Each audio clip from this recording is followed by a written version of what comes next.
Bismillahirrahmanirrahim. Alhamdulillah wa dewi masih diberi nikmat, mugi-mugi saged ngaji istiqomah manfaat barokah fitini wa dunya wal akhirah. Bismillahirrahmanirrahim. Qauluhu faslun ay hada faslun utawi kikono fasal suci. Takbire fasal wa yajuzu lil musafir qasru sholati arba'iyah. Jadi ki masuk dalam pembahasan salat qasar. Salat qasar iku salat yang 4 rakaat salat fardu dilakukan secara 2 rakaat. Iku namanya qasar. Wa yajuzulan wenang kanggone sapa lil musafiri kedue wong kang lelungan apa sing wenang qasru sholati apa ngosor salat. Sifate salat arba'iyati kang bangsa 4. Nah, diperbolehkan bagi orang yang bepergian, orang yang musafir mengqasar salat 4 rakaat menjadi 2 rakaat mau dengan catatan bi khamsi syara'ita kelawan 5 pira-pira syarat. Jadi syarat iki ketika nantinya sudah terpenuhi, maka kita status sebagai musafir, orang yang bepergian boleh mengqasar salat. Sing asale 4 rakaat menjadi 2 rakaat dilakukan ya silakan. Pertama rupane 5 ayaguna. Rupane yen to ana apa safaruh apa lungone qasir ana iku fi ghairi maksiatin. Iku ing dalem sakliyane maksiat. Kita diperbolehkan mengqasar salat iku ketika nantinya tujuan dari bepergian iki tidak maksiat. Nah, tidak maksiat iki apa? Niku dalam syarah wa syamilun lil wajib kaqadaidain. Misalkan perkara wajib, contohnya apa? Kita bepergian misalkan dari Jawa Tengah ke Jawa Timur, iku tujuane bayar utang. Nah, iku enggak masalah, tujuan sing demikian iku kita boleh mengqasar salat. Atau misalkan walil mandub kasilaturahim, atau misalkan tujuan sunnah, contohnya apa? Silaturahim karo keluarga. Misalkan keluarga berada di Jawa Timur, kita di Jawa Tengah, itu enggak masalah. Nah, sing enggak boleh iku maksiat. Contohnya apa? Nah, contohnya misalkan apa? Kepengen nyopet, kepengen begal. Jadi mulai dari Jawa Tengah ke Jawa Timur tujuannya nyopet, tujuannya membunuh orang. Lah iku sing tidak diperbolehkan mengqasar salat. Tapi tetap salatnya wajib. Salatnya tetap wajib fardune. Cuman dia enggak boleh mengqasar salat tapi tetap wajib salatnya. Sing kedua wa ayaguna lan yen to ana apa masafatuhu apa pelakone safar jarake safar ki mau ana iku sitata asyara iku 16 farsakhon apane pose. Jarak diperbolehkan mengqasar salat ketika kita bepergian iku jarake 16 pos. Ada yang mengatakan 2 marhalah. Nah, iku nek cara di Indonesia iku ulama beda pendapat. Ada yang mengatakan kita boleh mengqasar salat iku jarake 88 km. 5. Ada yang mengatakan 100 lebih. Nah, iku masalah iku ulama beda pendapat. Tapi memang saya sendiri mengikuti pendapat sing 88,5 km. Jadi masalah jarak qasar iku ulama beda pendapat. Jadi misalkan aku dari Jawa Tengah, dari Kudus ke Jawa Timur, tujuannya ziarah ke para wali. Sing jarake lebih dari 2 marhalah, lebih dari jarak qasar iku enggak masalah. Sing ketiga wa ayaguna lan yen to ana sapa qasir wong kang ngosor ana iku muadian iku wong kang nekani lis sholati maring salat. Sifate salat arba'iyati kang bangsa 4. Sing ketiga syarat kita diperbolehkan mengqasar salat ketika salat yang diqasar iku 4 rakaat salat fardu. Jadi salat fardu 4 rakaat, contohnya apa? Duhur, asar, isya, iku boleh diqasar. Sing asale kita lakukan 4 rakaat, mergo status kita musafir dan memenuhi syarat-syarat iki, iku boleh melakukan menjadi 2 rakaat. Terus syarat sing keempat wa ayanwiya lan yen to niat sapa qasir niat al-qasra ing qasar. Niat ngono ma'al ihrami ing dalem sartane takbiratul ihram. Nah, Syarat yang keempat ketika kita mengqashar salat iku niyate ketika takbiratul ihram. Jadi takbiratul ihram iku niat kita mengqashar salat. Misalkan usolli fardhu duhri rakaataini qasra lillahi ta'ala misalkan. Iku nek tanpa jamak. Nah ini niatnya qashar saja, iku niatnya demikian. Nek tambah jamak ya silakan tambah jamak takdim atau jamak takhir. Tapi intinya niat qashar salat iku ketika kita melakukan takbiratul ihram Allahu Akbar. Nah iku niatnya takbiratul ihram menurut mazhab Syafi'i.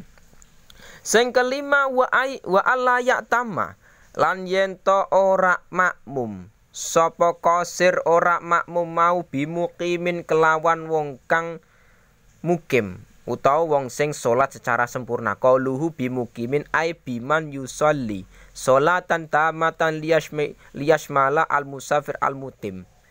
Memang ketika nantinya status kita sebagai orang yang mengqashar salat iku tidak boleh bermakmum dengan orang yang mukim, orang yang salat biasa. Jadi contoh misalkan si Zaid iku statusnya bukan musafir, bukan orang yang bepergian, statusnya mukim.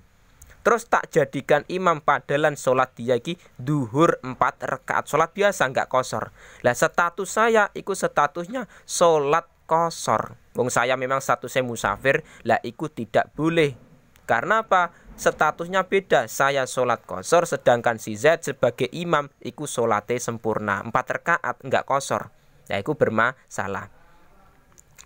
Waya juzu. Nah iki beda lagi permasalahan. Waya juzulan wenang lil musafiri, wenang lil musafiri kedue wong kang lelungan. Apa sing wenang? Ayya jemaah. Apa yen to ngumpulake sapa musafir ing ngumpulno apa baina duhri ing dalem antarane salat duhur wal asri lan salat asar. Oleh ngumpulno nek endi fi waktin ing dalem waktu ayyuhuma fi wakti ayyihima ing dalam waktu endi-endine duhur lan asar syaa kang karep sapa wong qasir syaa kang karep sapa wong. Dadi ngeten, ketika memang pembahasan salat qashar sudah memenuhi syarat-syarat 5. Nah, kita status musafir iku ada kemurahan lagi, yaiku apa? Jamak salat. Menjamak iki apa? 2 salat fardu yang dilakukan pada satu waktu. Nah, jamak itu dibagi 2, ada jamak takdim, ada jamak takhir. Nek jamak takdim iku salat 2 salat yang dilakukan di waktu awal. Contoh, nek dalam salat iki apa? Salat duhur dan salat asar. Dilakukan di waktu zuhur, berarti namanya jamak takdim. Nah, tapi kalau salat duhur dan asar dilakukan di waktu asar, itu berarti waktu apa? Jamak takhir. Jadi beda. Jadi sholat duhur dan asar, 2 sholat ini dikumpulkan dalam satu waktu. Nek di waktu duhur dilakukan di waktu duhur berarti jamak takdim. Nek dilakukan di waktu asar berarti jamak takhir. Nah itu hukumnya boleh kalau memang statusnya musafir nek cara mazhab Syafi'i. Tapi nantinya ada sebab-sebab lain yang memperbolehkan orang iki menjamak sholat. Wa bainal maghribi lan ing dalam antarane salat maghrib wal isya ilan salat isya oleh jamak ngumpulno fi waqti ayyihima ing dalam waktune endi-endine maghrib lan isya saakang karep sapa wong.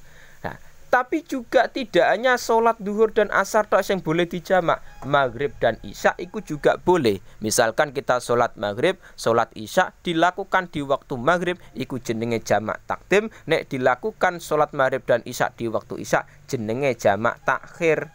Nah itu terserah. Nah, mulane nek orang bepergian iku terkadang ada yang jamak plus qashar.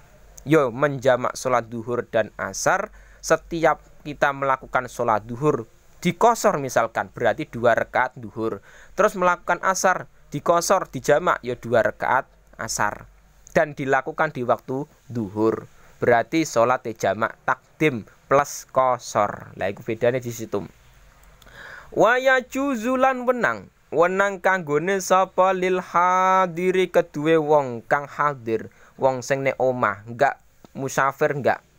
Dalam syarah iku ail mukimi tegese wong kang mukim. Hadir ki maksude statusnya bukan bepergian, bukan musafir, tapi orang yang mukim.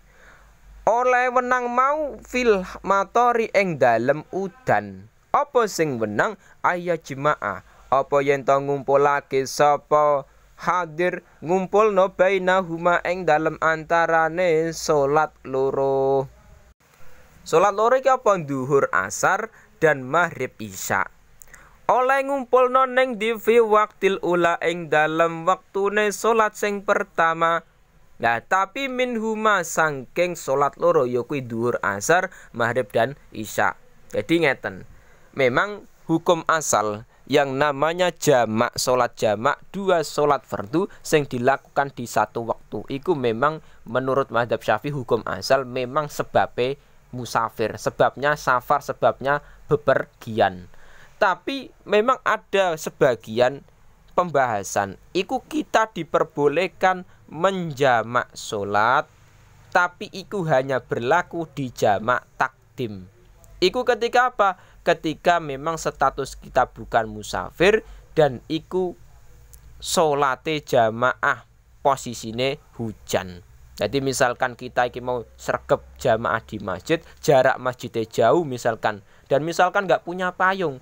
Nah, iku kita diperbolehkan melakukan jamak sholat di masjid tersebut. Nah, tapi hanya boleh jamak takdim. Iku menurut pendapat dalam kitab takrib ki. Memang ada sebagian yang mengatakan kita ki boleh menjamak sholat sebab hujan, tapi itu hanya jamak takdim. Tapi nantinya ada ulama-ulama lain yang mengatakan boleh kita ki mau menjamak sholat tapi sebab sakit, sebab loro. Nah, itu memang ada, tapi itu pendapat ulama lain, tidak di kitab takrib. Jadi misalkan sebab sakit yang di situ memang ketika melakukan sholat itu memang berat. Nah, itu boleh menjamak sholat.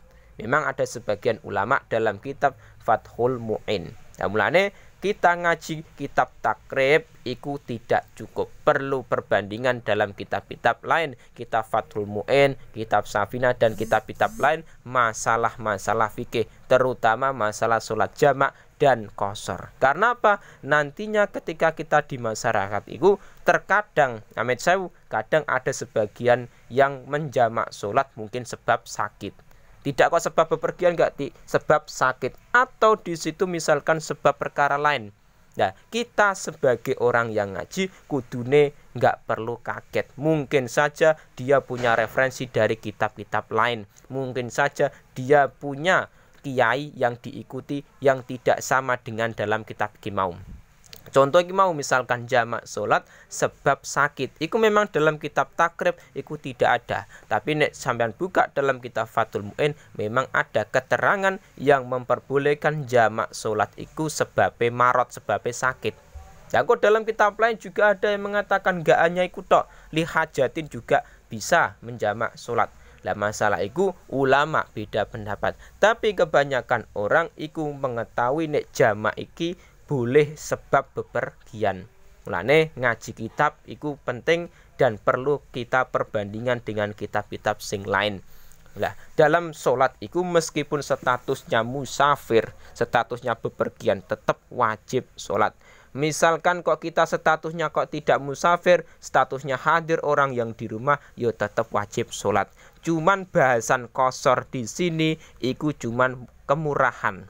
Jadi misalkan kita bepergian kok enggak melakukan qashar, enggak melakukan jamak sholat, yo tetap enggak masalah, tetap boleh, enggak masalah, tetap sah sholatnya. Cuman kita ada kemurahan yaitu qashar sholat dan jamak sholat. Yaitu memang enggak masalah, sampean lakukan yo monggo, enggak dilakukan yo enggak masalah. Cuman bahasan di sini itu tidak wajib, wayajuzu, bahasannya tidak wajib. Nah, diperbolehkan lil musafir bagi orang yang musafir. Lah mulane bahasan di sini oga yajibu, nek kita bahasan kita iki wayajibu berarti kan orang yang musafir wajib mengqashar sholat. Tapi di sini bahasannya yajuzu. Jadi status musafir silakan boleh mengqashar sholat, yo silakan. Enggak ngqashar sholat, misalkan sholat duhur 4 rakaat, yo malah bagus. Iku boleh-boleh saja.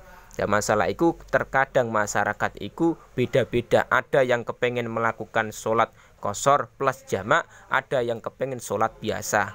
Nah, itu masalah, itu beda-beda pemikiran.